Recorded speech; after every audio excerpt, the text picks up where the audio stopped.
Welcome to Health Lantern. Today we will give valuable insights on how to effectively use the FODMAP diet to manage and get rid of your IBS or Irritable Bowel Syndrome. We will explain what the diet is and how it helps alleviate your IBS. We will end with food examples and meal options. Let's jump in. First, let's get a basic understanding of digestion. Digestion is a complex process that involves the breakdown of food into smaller, absorbable components. It begins in the mouth as food is chewed and mixed with saliva, then progresses through the esophagus into the stomach.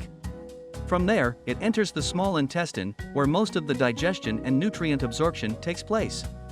Finally, the remaining undigested material passes into the large intestine, where water is absorbed and waste is formed for elimination.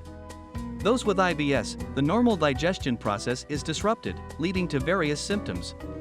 It causes recurring abdominal pain, discomfort, bloating, and changes in bowel habits. Here are the ways digestion is disrupted when you have IBS and what your body is experiencing. Sometimes, the muscles in your intestines don't work normally. It can make your poop come out too quickly, causing diarrhea, or too slowly, causing constipation. Sometimes, your stomach is more sensitive, so even normal things happening inside, like gas or poop moving, can feel painful or uncomfortable. Your stomach and brain usually talk to each other to control digestion. But in people with IBS, this talking can get mixed up. It can make your stomach feel bad when you are stressed or change how you feel pain. In your stomach, there are tiny living things called bacteria. In people with IBS, these bacteria might not be balanced correctly. It can make your digestion not work as well. Some foods have types of carbohydrates that are not easily absorbed in the small intestine that can make people with IBS feel worse. These carbs are called FODMAPs. FODMAP stands for fermentable oligosaccharides, disaccharides, monosaccharides, and polyols. These are different types of carbohydrates that can be found in various foods. When consumed in significant amounts, these carbohydrates can draw water into the intestine and become fermented by bacteria in the gut. This fermentation process can produce gas, leading to symptoms like bloating, abdominal pain, diarrhea or constipation, and overall gastrointestinal discomfort. The low-FODMAP diet has you eating less of these fermentable and problematic carbs. FODMAPs also attract water into the intestine, which can lead to loose stools or diarrhea. By cutting down on FODMAPs, less water is drawn in, helping to make the stool more normal and reducing diarrhea. People with IBS may have heightened sensitivity in their gut, causing more pain and discomfort. The low-FODMAP diet indirectly reduces this sensitivity by minimizing gut distension and removing irritants that can trigger symptoms. The diet helps identify specific trigger foods for each person. By eliminating and then reintroducing FODMAPs, individuals can figure out which carbohydrates worsen their symptoms. This way, they can create a diet that avoids those trigger foods while still enjoying a variety of well-tolerated options. The low-FODMAP diet is not a permanent solution but rather a short-term strategy to identify trigger foods and manage symptoms. After an initial strict elimination phase, a gradual reintroduction of specific FODMAPs is conducted to determine an individual's tolerance level. This reintroduction phase helps to establish a more balanced and sustainable long-term diet that includes a wide variety of foods, including those with lower FODMAP content. As with any dietary intervention, it is advisable to work with a registered dietitian who specializes in the low-FODMAP diet. They can provide personalized guidance, ensure nutritional adequacy, and help you navigate the complexities of the diet, tailoring it to your specific needs and preferences. To make it easier to understand, let's break down the different categories of FODMAPs and provide examples of foods to avoid and suitable alternatives.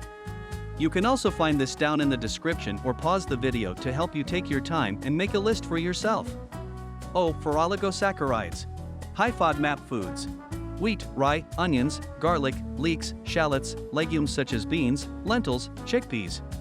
Some fruits like apples and pears. Low-FODMAP alternatives. Gluten-free grains such as rice, corn, oats. Green beans, bell peppers, carrots, chives, green parts of spring onions, and fruits like bananas, grapes, and strawberries. D for disaccharides. High-FODMAP foods. Dairy products containing lactose such as milk, yogurt, soft cheese, and ice cream. Low-FODMAP alternatives. Lactose-free dairy products such as lactose-free milk, lactose-free yogurt, hard cheeses like cheddar or Swiss. Lactose-free alternatives such as almond milk, coconut milk, lactose-free ice cream. M for monosaccharides.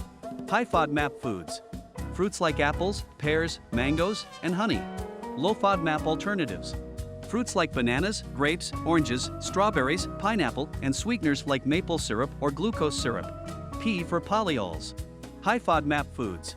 Certain fruits like stone fruits such as peaches or plums.